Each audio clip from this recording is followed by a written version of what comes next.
Hi, my name is Pavel Tashev, and today I'm going to talk about what we can do in our lucid dream. For those who have practiced different techniques which help them to be conscious in their dream, eventually they will ask themselves the question, okay, I'm conscious, I'm in my dream, but what can I do here?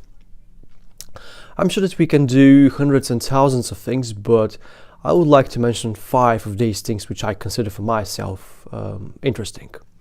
The first thing is one of the techniques which I mentioned in one of the previous videos, and it's called the ability to separate your analytical part from your emotions. You can watch the videos, but I will make a short summary. It's a technique where we separate this part of ourselves which analyzes the world around us and the emotions we feel. In the usual circumstances, the emotions which we have, they influence the logic which we have in our mind, and vice versa, the logic can influence the emotions we have. This basically means that if, for example, a dog is running after us, we'll be scared, and our ability to take right decisions with pure logic will be influenced by these emotions. If we separate the analytical part from the emotions, basically, we will have some emotions in us, like fear or whatever it is, but we will be able to take conscious and clear decisions, no matter the emotions. This technique is quite helpful when we have a lucid dream, because it will help us to be conscious in our dream, and it's interesting. It's interesting to watch a monster in your dream which is trying to make you feel scared, but at the same time you're watching the monster and you say, meh, I don't care. I am here, I feel a fear in myself, but I will do what I decide.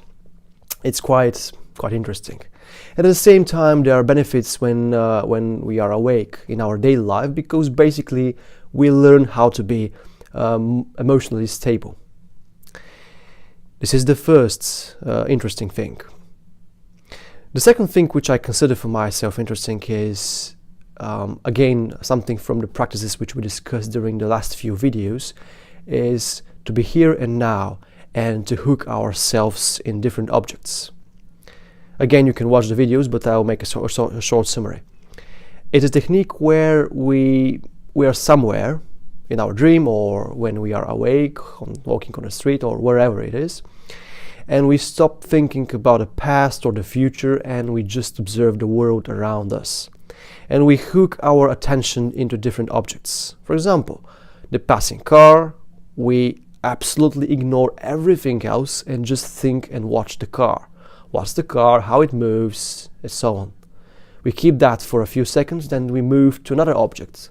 Let's say the person next to us, and so on and so on and so on. This is quite helpful and again interesting when we do that, because it will help us to be conscious, not only in our daily life, but also in a dream which we have. It helps us to keep ourselves conscious in a dream. This is the second thing. The third, actually, for me right now, the most interesting thing is, I don't know how to call it, but let's call it to see yourself. Sometimes we have tendencies to do things, or actually to want things, but we don't confess in front of ourselves on the other people that we want to do these things. I'll give an example. Let's say that we deeply in ourselves want to drink alcohol, but we don't do that. We don't say that in front of ourselves, even when we are alone with each other. But when we go to dream, we start to dream dreams where we drink alcohol, we go to parties, or whatever it is, we do things which involve alcohol. This is a rough example how we may want something deeply in ourselves because of some reasons. We don't show that when we are awake, but the dreams don't lie. They will show it to us. This is very interesting because we may actually notice things which we even don't know about them. I don't know what example to give, but let's say that we don't confess in front of ourselves that we have a huge overinflated ego. And then we go to sleep and we dream a dream where we act like the world is ours, like we possess everything. We are basically not a good person. But in our daily life, we are calm and nice people. It's very interesting to observe these kind of things. So when you go to dream, when you are conscious, it's interesting to observe yourself, the things which actually makes you to feel in one way or another. This is the third interesting thing. And the fourth thing I basically call discover. We mentioned many things like what we can do in the lucid dream, how to keep ourselves conscious, different techniques which we can use to be conscious. But I'm quite sure that there are many more things which can be said.